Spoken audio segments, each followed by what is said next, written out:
Welcome to the Loved Called Gifted podcast. This is your place to come for musings about spirituality, identity and purpose. I'm your host, Catherine Cowell.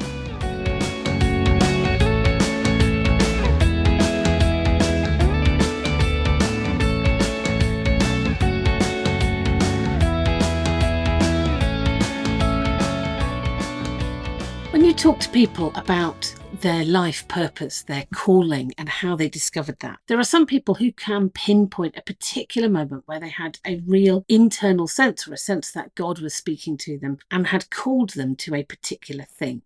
For most of us, understanding our calling is more like putting together a jigsaw puzzle. There are lots of clues, lots of bits of evidence in our lives and within us that will help us to understand how we are best suited to contribute to the world and what our calling is, if you like. So a number of years ago, Sean Kennedy and I put together a course called Loved Called Gifted, and that helps people to understand what their life calling is. And that's available online. If you're interested, you can have a look at lovedcalledgifted.com. In this episode, we are going to have a look at one of those puzzle pieces, if you like. And this may be really helpful to you in thinking about what it is that you are called to do. So one of the things that we get people to do when they come on the course is to list all of the things that they do, to list them under the categories of this is something that gives me life, this is something which I kind of feel neutral about, and these are things which leave me feeling drained and exhausted.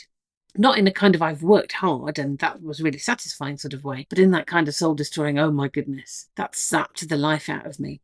The reason that this is helpful is that we have a tendency to go a little bit onto autopilot. There are some things which we simply have to do, and so we kind of get on with doing them. And we don't necessarily notice what the impact of those things are on our energy levels. So actually taking a bit of time to imagine yourself doing something and then imagine how that thing makes you feel can be really helpful. We can be incredibly good at having as part of our routine activities that we have done for potentially quite a long time because we have felt that we should. It might be that we started off with great motives and a great amount of enthusiasm, but then as time has gone by, we've continued with them, not because they are particularly motivating to us, but because there is an obligation associated with them, either because we feel faithful to them because we've been doing them for so long, or because we really think we ought to. So an example of this for me would be that quite a number of years ago now, I offered to help out with a kids club at the church that I was going to. And I had a particular interest in engaging with the mums and the dads that came to take their kids. I thought that potentially there would be an opportunity to share something of faith with them. Maybe they would be interested. Maybe there would be a way of engaging. And so I spoke to the person who ran the kids club, who said, well, if you want to do that, then the thing that you need to do is to take the money from the kids at the beginning of the evening, and that way you'll get to meet all of the parents and you can make the squash in the middle of the evening. And so I began to do that. And in actual fact, it wasn't a way of doing the thing which I thought it might be. I had had a great plan, but that wasn't coming to pass. But when that became evident, I didn't stop. I continued for actually a number of years to sit at the front of the kids club, taking the register and meeting the parents and meeting the kids as they came in. And I sort of didn't mind doing it, but it absolutely wasn't motivating for me. It was quite draining. I would come away from the evening feeling tired. It was a task which I had endured rather than enjoyed. And there were lots of other people who could have taken the money. My original reason for doing it didn't really work out, but I had a sense of obligation. Once I had committed myself to doing that, I kept going and kept going and kept going.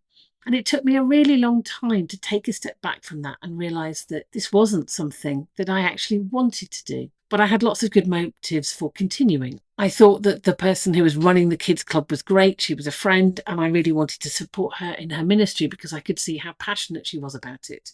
But this was basically an admin task, and I'm not great at admin tasks. There was quite a bit of paperwork involved, and I'm not great at paperwork. I find it a bit soul-destroying, if I'm honest. But that's an example which I'm sharing because it's one of those situations where you end up carrying on with something and not really noticing the impact that it's having on you. So one of the reasons for thinking about this today is to give you permission really to step back from the things that you're doing and to think about What is it that actually gives you life? What are the things that you love and enjoy? What are the things which you are still able to get up and do even when you've got a horrible cold? What are the things that you are prepared to stay up late for or get up early to do? What is it that you're doing when you realise that you're operating absolutely at your best? What are the tasks that bring your best self out of you? So it's worth thinking about these things because it helps us to understand something of what our core purpose might be. What I'd like to do is to have a bit of a think about what the science, the psychology of motivation tells us. Because again, that gives you a lens through which to look at what it is that really switches you on. And actually, the thing that you are called to do will be tapping into something intrinsic within yourself. It will be calling out of you something about your unique self and how your unique self connects with the world and helps you to offer something good. So, motivation. And I will provide a link at the end to some stuff by somebody called Daniel Pink, who has done a really good kind of summary of motivational research over the last 50 years or so. And there are a couple of really good talks on YouTube where he expresses some of this stuff really well. So we can divide motivation into 3 levels, really. There are bodily needs. There are things which we are motivated to do because we have a bodily need for them, such as air, food, water, warmth, shelter. So if you're feeling chilly, you will be very motivated to find yourself a cardigan or to turn the heating on. In fact, your search for a cardigan might be quite enthusiastic, but once you've found it and you've met that bodily need, then that level of motivation goes away. So a couple of hours ago, I needed breakfast and I was really motivated to cook some bacon for breakfast. My level of motivation now for cooking bacon is absolutely 0. So once you've met a bodily need, the motivation disappears. Then there is extrinsic motivation and intrinsic motivation. And the thing which will help us to understand our purpose and our calling is all connected with intrinsic motivation. So intrinsic motivation, as its name suggests, comes from within us. It's intrinsic to us. Extrinsic motivation comes from outside, and it's often extrinsic motivation that gets us hooked into doing something that doesn't necessarily suit us very well. It's the thing to do with sort of duties and obligations and societal conditioning. So we're going to have a look at extrinsic motivation just to help you to understand that a bit, and then we will think a bit about intrinsic motivation. And then we'll go back to thinking about how we can use these things to help us to understand our purpose and our calling, our unique offering to the world. So extrinsic motivation is so called because it's imposed upon us from outside. It's not coming from within us, it's coming from other people who are setting the agenda. So at its most basic level, extrinsic motivation is the way in which we try and persuade our children to do the things that we think are socially acceptable and that we would rather like them to do. It's punishment for things that we don't want and reward for things that we do want. It's where naughty steps and reward charts come from. So that's the basis of extrinsic motivation. You're going to reward the thing that you want. And what you're hoping is that the more external reward you give, the better performance you will get. It turns out that that works reasonably well under certain specific conditions. And in some ways, it kind of goes along with the bodily motivation thing, in that you can get people to work for a wage in situations that are not great if they know that by doing so, they are going to be able to provide themselves and their family with their basic needs. So food and water and shelter, all those sorts of things. If you know that by going and doing something pretty grim, you can make sure that you and your family are not going to starve and that you're going to have a roof over your head, then that's a really good motivation. It also works a bit if you are getting people to do things which are simply mechanical, that don't require a lot of thought. So if you want handles sticking on cups, then a financial reward for every handle stuck on a cup to the person who's doing it for you is likely to be reasonably effective. And if somebody knows that they can get more money by sticking more handles on more cups, then it is quite likely that they will do it and they will work to get quicker and more effective at it. And that was the basis of the old piecework system, which isn't really in play anymore very much, I don't think. Where the extrinsic motivation, it turns out, breaks down completely is the moment that you're expecting somebody to engage their brain and their creativity. The moment you do that, it seems that this kind of carrot and stick reward just breaks down.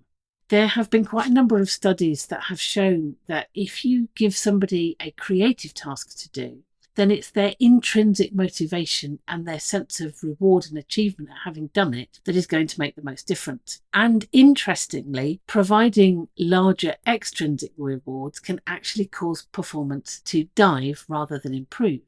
So there was a study done a number of years ago, and Dan Pink references this in his book Drive, where a group of artists were given the opportunity to paint some paintings, and they were divided into two groups. The first group was offered a paid commission for producing the art. The second group was simply offered an opportunity to produce the art. It was just a chance to do it, and there was no extrinsic reward for that, but there was the opportunity to express their creativity and honour from having done the pictures. When these works of art were assessed by external assessors who did not know who had done which picture, consistently, the people who were not paid produced better art than the ones who were.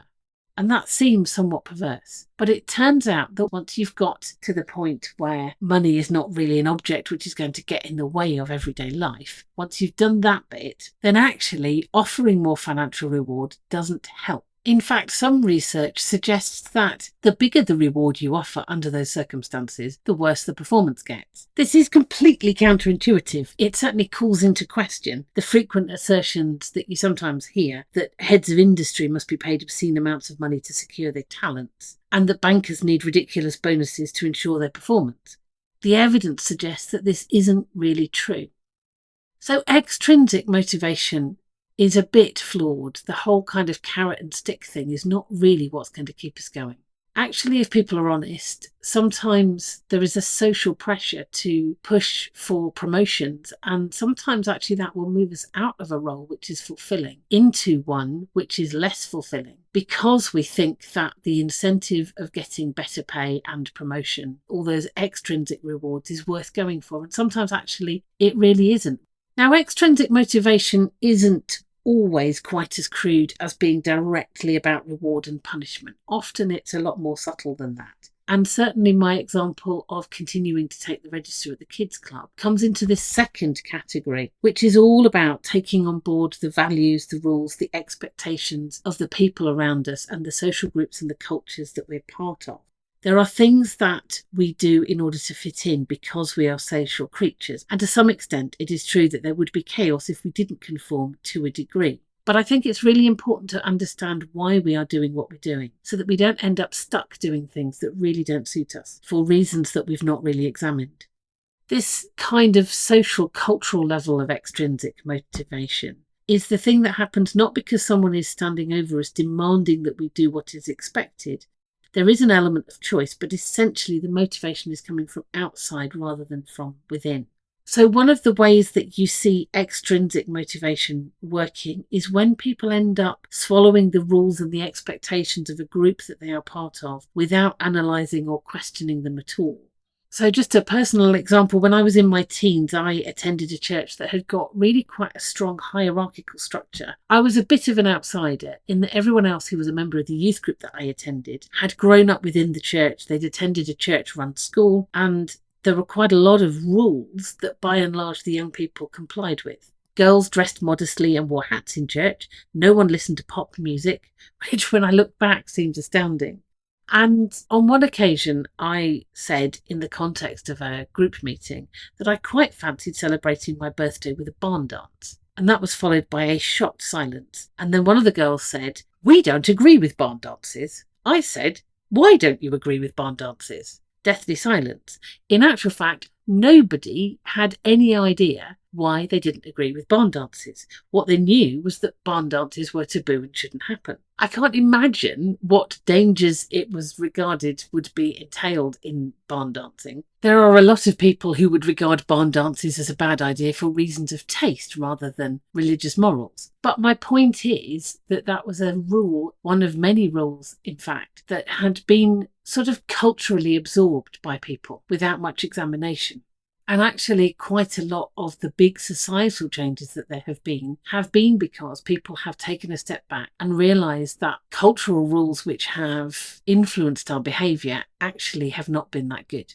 What often happens with extrinsic motivation is that as time goes by, we take on board rules and expectations and sort of make them our own. So they become semi-intrinsic, but their source is sort of still from outside. And of course, it could be argued that when those extrinsic motivators are pushing us towards a healthier lifestyle, eating more fruit and vegetables, being kinder to the planet, all of those sorts of things, then they are good. But they are still not going to be the things which set our hearts on fire. But my reason for spending a bit of time thinking in a little bit of depth about extrinsic motivation is because understanding this stuff, I think, helps us to take a look at what we do and why we do it and where our motivation is coming from. And understanding that inevitably gives us choices that we otherwise might not have.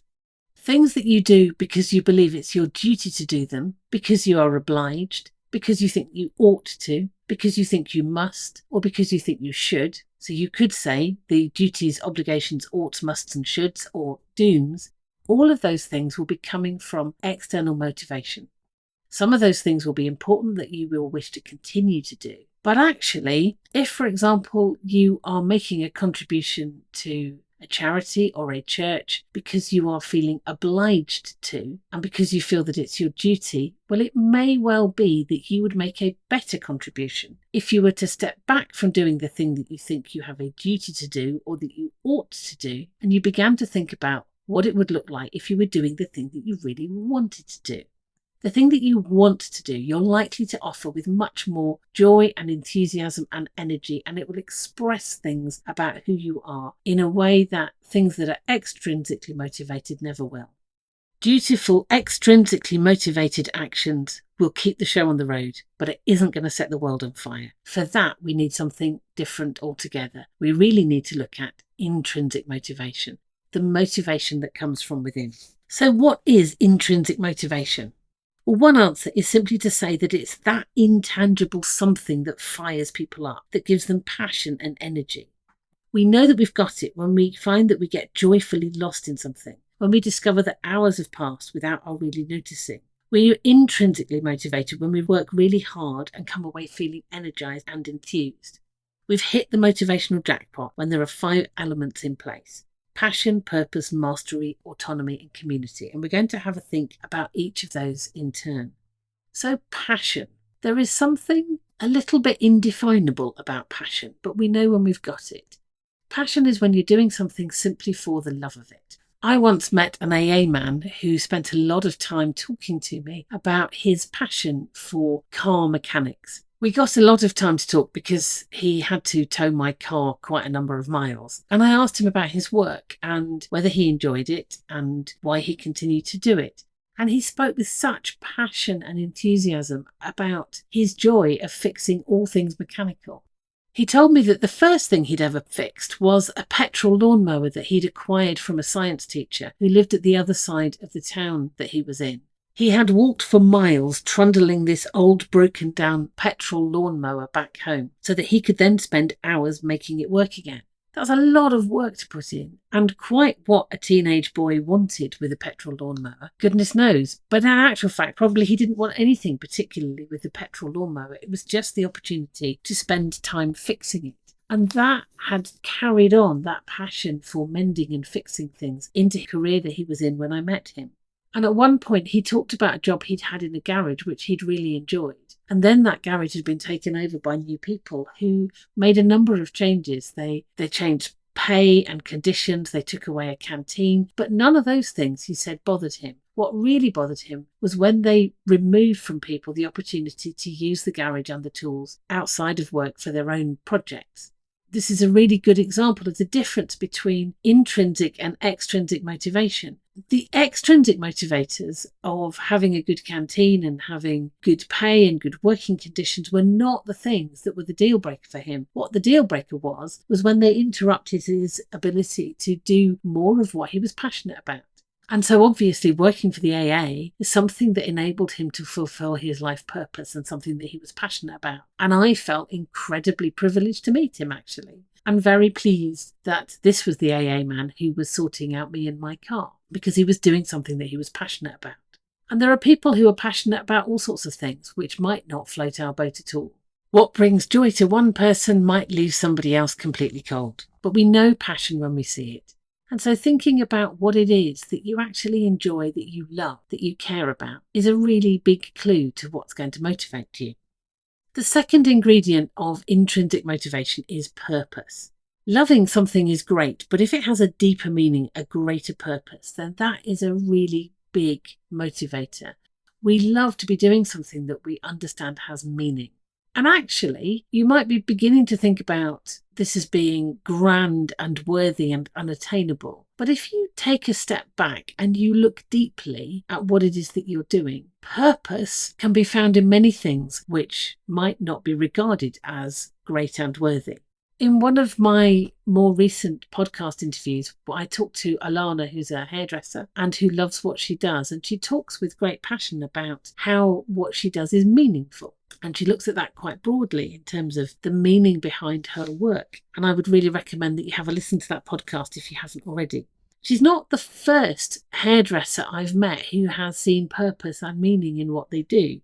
When I was a student in Sheffield, I occasionally visited a hair salon called Hair by Christmas, and that was run by a guy called Andy. And it was called Hair by Christmas because he was really, really, really slow. It was a sort of an alternative kind of hairdressy place. And I went there a few times. I went once to have a 1980s perm done. Yes, I know. Well, it was actually, it was an early 90s perm, in fact, but it took hours. But that actually meant that I spent quite a bit of time listening to him talking about what he did and why he did it. And one of the things that he said was that he loved being a hairdresser because people left his salon feeling better about themselves. I can remember a conversation with a caterer a number of years ago who did catering for United Christian Broadcasters. And I happened to have a conversation with her because the catering was particularly brilliant at an event that I attended. And I wanted to thank the person who was doing the catering. And when I got chatting to her, she talked about just how much she loved doing her job because, as she put it, I get to feed God's people. So actually feeding people, not only was she passionate about cookery, but she could see some purpose in that she was doing something beautiful for the world. So purpose is something which is motivating to us. And actually we all want to be doing something which has a broad purpose that has deep meaning to it. And I think that the deepest sense of purpose comes from a combination of two things. Firstly, it reflects something about love in the world. It reflects something of the character of our divine creator and what the divine creator is doing in the world. When you think about it, people generally find meaning in things that reflect something of God's character, of love, justice, compassion, creativity, of a regard for creation and the world and the cosmos, and that are about helping people to live more fulfilled and better lives that offer dignity to people and to animals quite often. But something about showing love for creation and for people. Usually those deeper senses of purpose come from that. And secondly, purpose comes from doing something which expresses something that is uniquely us. Something that we are created to do. In Chariots of Fire, Eric Liddell, the famous runner who actually went on to become a missionary in China, he said, "God made me fast and I feel his pleasure when I run." And I think he says that in the film, he's portrayed as saying that to his sister when she's kind of questioning why he's doing the running. But having that combination of something which expresses something that is uniquely us and which links into that kind of sense of divine purpose gives us a real sense of meaning and purpose. We've talked about passion, we've talked about purpose. Motivation also happens when you can get mastery. And mastery is the ability and the desire to get better at something. As human beings, we're sort of driven to develop mastery. We want to be good at what we do. And being good at something does give you a real buzz, doesn't it? It's that sense of fulfilling your potential. And to develop mastery, that generally means we need a certain amount of innate ability or potential in the first place. It is really difficult to find the motivation to work at something if you're fundamentally unsuited to doing it. So my ballet career was never going to take off. Neither was my career at badminton or basketball, because I do not have an innate predisposition to be good at any of those things. But when we do have an innate ability and we are able to get good at something, then that can give us a certain level of motivation that we might not otherwise have.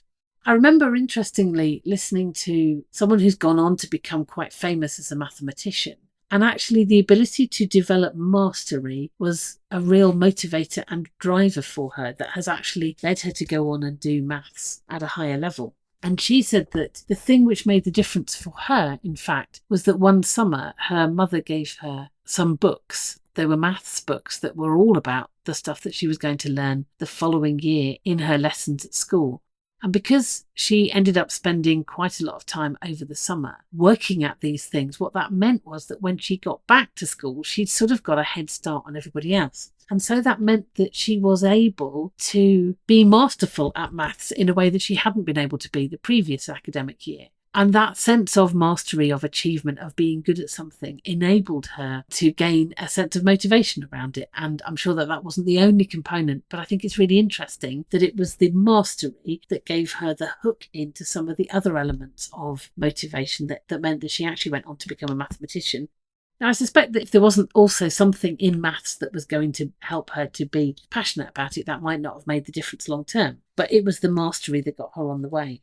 And that's the thing which means that people will spend a lot of time working and practicing something if they have an innate ability and they can develop that mastery. So that's why musicians will spend hours practicing, because they are continuing to develop mastery. And mastery is something which is always sort of around the corner. Sadly, quite a lot of people end up being encouraged not to develop mastery at the things which they have potentially some ability at. But often what happens is that we are pushed to get better at things which we're inherently bad at. So, you go for the annual appraisal, and quite often the push at work is to say, well, you need to get better at this because you're not very good at it. Whereas in actual fact, if we are going to find our sweet spot in life, often what we need to do is to find workarounds and ways of managing the things that we're not so good at, and actually put the time into stuff that we do have an innate ability for, because that's where the payoff is going to be. Which does make me worry about the amount of time we sometimes spend trying to get young people to get good at, for example, reading and writing and arithmetic at school, and how much emphasis there is on developing those particular skills when somebody might not be very good at them. And actually, it would be better to encourage people to get to a point where they can kind of cope in life with those things, but then allow them to spend their time developing things which they do have an ability for. I remember years ago going to a parents' evening, and one of my sons has lots of things he's really good at, and I can see huge potential. But actually the core academic things about getting good at, well, it was handwriting, writing things down. And actually we live in a society where writing things down in that way is is not nearly as needed as it was maybe 20 years ago. But I spent time with his teacher, who was really talking quite a lot about his inability to write things down. And so I asked the question, well, you're telling me what he's not good at, so what is he good at? And she looked like a rabbit caught in the headlights, because she couldn't think of anything. She couldn't think of anything that he was actually good at, whereas I knew that there were lots of things that he was good at. But it really interested me that in that context, it wasn't something that was seen. And so instead of being given the opportunity to develop his innate talents and skills, he was being pushed to spend a lot of time working at something that he wasn't good at. Unfortunately, time goes on, and actually he's got some more ability to head in a direction that I think where he is being able to develop his innate skills, and that's really good to see. When you do find your thing and you can develop mastery and you can work at the stuff which you're good at, then that enables you to develop those skills and those strengths in a way that will enable you to contribute to the world with more and more skill and expertise, and that's great. So we've talked about passion, we've talked about purpose, we've talked about mastery. The fourth thing on my list is autonomy. So in order to be intrinsically motivated, we need space to pursue the things that we want to do in a way that suits us. So we need to be able to put our stamp on something. We need to be able to do things in a way that uniquely expresses who we are. In other words, we want freedom. When things are overly controlled, That leads to kind of unthinking compliance, or it leads to rebellion. Autonomy leads to engagement. So autonomy trusts people to do a good job and to make their own decisions. It allows for mistakes and encourages people to experiment and take risks and find their own unique way forward. And let's face it, none of us likes to be micromanaged. We all know what happens to our productivity when there's a teacher or a supervisor or a manager looking over our shoulder and wanting to control what we're doing. So, passion, purpose, mastery, autonomy, and then the final part of the puzzle in terms of finding things which are intrinsically motivating is actually other people.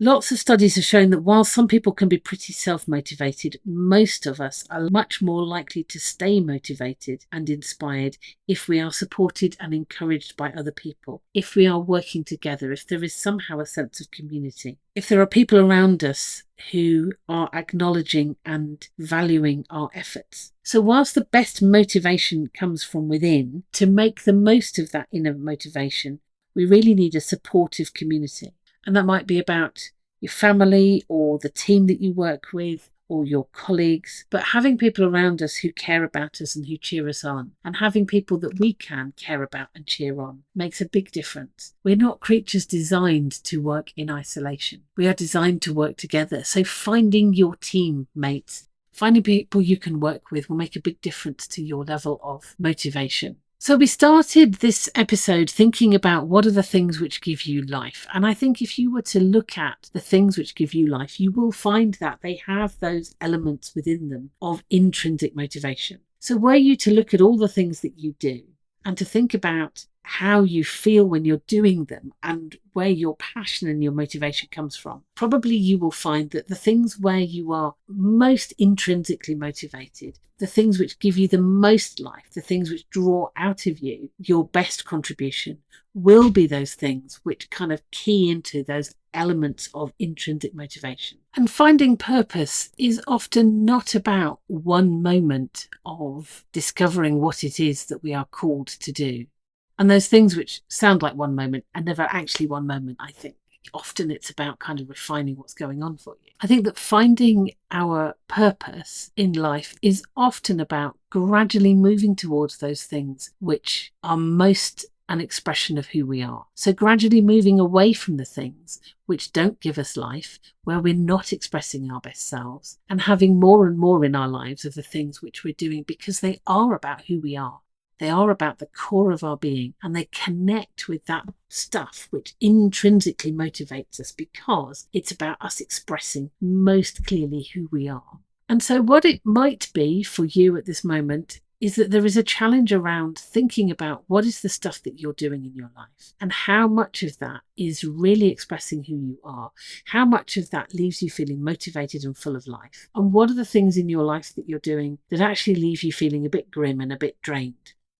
And if you can be really honest about that, then the challenge might be to say, well, how can you move the balance? And that's both about doing more of the stuff that you love, but also about having the courage to say no to some of the things that you're doing that are not really expressing who you are. And I'm thinking back now to some sessions of life coaching that I did with somebody a number of years ago. And she was someone who was really active in a local church, and she was doing lots and lots of different roles. So what we did was that we wrote down all of those things on post-it notes, all of the things that she did. And when she looked honestly at most of the roles that she had within her church situation and within her community, most of those were things that she was doing because she'd wanted to help out. There weren't many things on her list that actually gave her life. There were some, but not many. And so what we spent some time doing was honestly evaluating how much those were things which were definitely stuff that she could do, bringing her best self and that gave her life, and which things she was doing because she thought she ought to out of a sense of duty.